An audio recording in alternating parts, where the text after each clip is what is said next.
So now we had the trade. A big trade just happened, 2 weeks in, DeRozan, now he talked last week about, you seen the 20-minute interview by DeRozan, and he was very, very explicit. He said, what Masai said was BS, this trade, the way they handled it. What's your take on all this? I'm not sure that the trade was on the table when Masai told him that he was safe. So as far as Masai may have known at that point, he was safe. Now, Masai's responsibility is to the shareholders and to the fans of the Toronto Raptors. Yeah.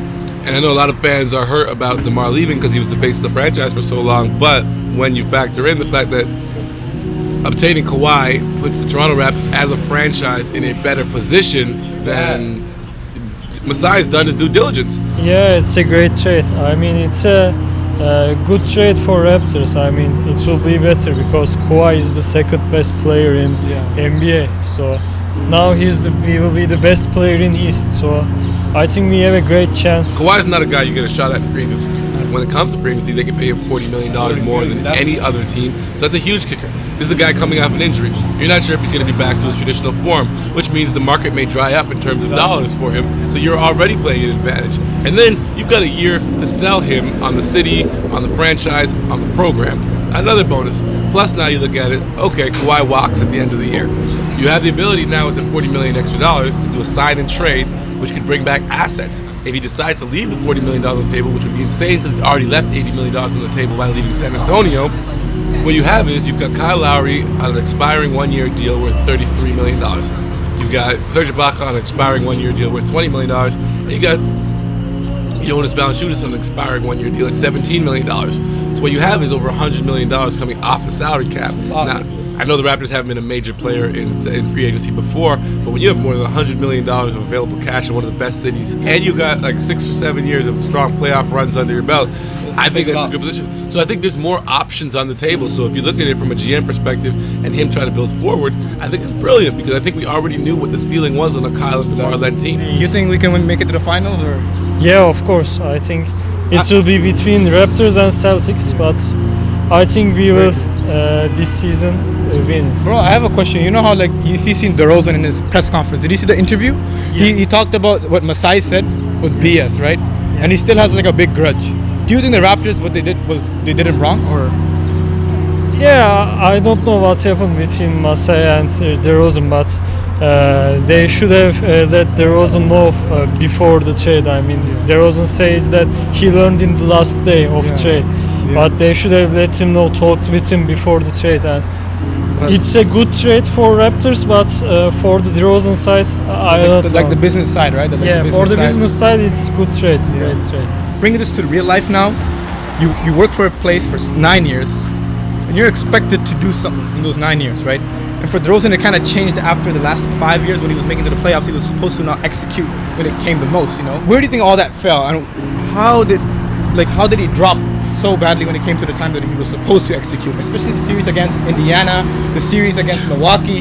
Giannis was neutralizing, and then the series after 2017, which we had against Washington, Bradley Beal was having he was just having a blast against DeRozan, and with Kawhi, what do you think it can change?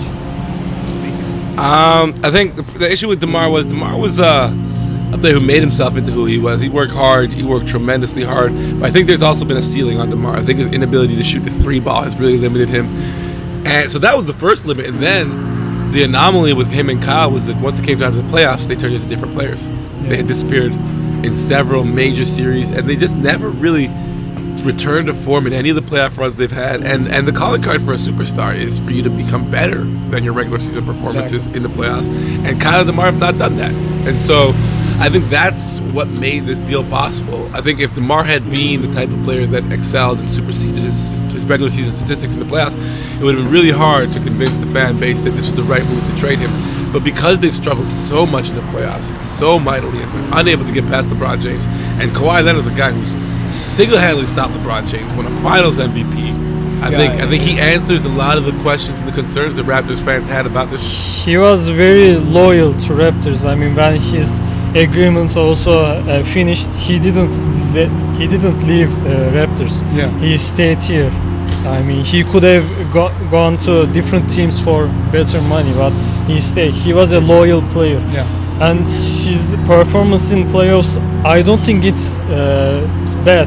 It was good, but maybe it was not enough for the Raptors to pass Cleveland Cavaliers last season. Because of LeBron. Yeah. And they want to make a change in the team. And to make a change, they should sacrifice one of their best players to get one of the best players. But the thing with Kawhi is like a guy like a Paul George, a guy like Giannis, neutralized. They're not a big deal anymore because he's gonna shut them down. The DeRozan, that was a problem on the defensive side. I don't have a problem on the offensive side. He's an amazing, talented player, but it's just the defensive side. Yeah. He was lacking. Okay, relating this to real life. You know, DeRozan's been through depression. He's been through a lot the past year. We gotta admit, lupus, his mother, having that disease, and he's being really upfront when it comes to all this. Him being a person now, I was watching the interview. I was noticing that he was, still sad, depressed.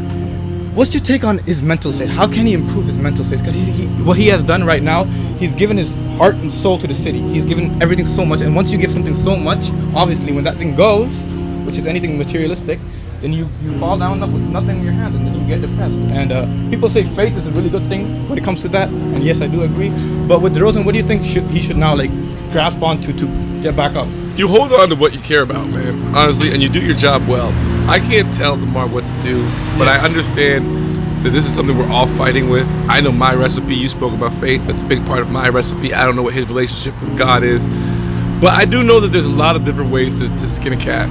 And I think that DeMar's the type of guy that by, again, like my point earlier, having the conversations, opening up, him penning the letter, and him having the conversations with Kevin Love, I think all that leads to, finding out more research. The guy's going to tell him something that worked for him. Exactly. Someone else is going to tell him something that worked for him. Exactly. And maybe he's going to create his own cocktail of actions, places, books, and whatever. Exactly. That's going to help. But I think the key is always to keep the conversation going, keep your mouth open, and not to suffer in silence. Exactly. I think suffering in silence is always the most dangerous thing.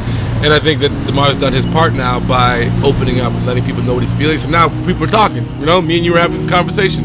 And I think the more conversations that happen, the more information is going to be mined. And who knows, he may stumble upon something that's going to work tremendously for him. Yeah, exactly. DeRozan was very loyal, but it's a business. And last thing, you think Toronto's going to love Kawhi? Yeah.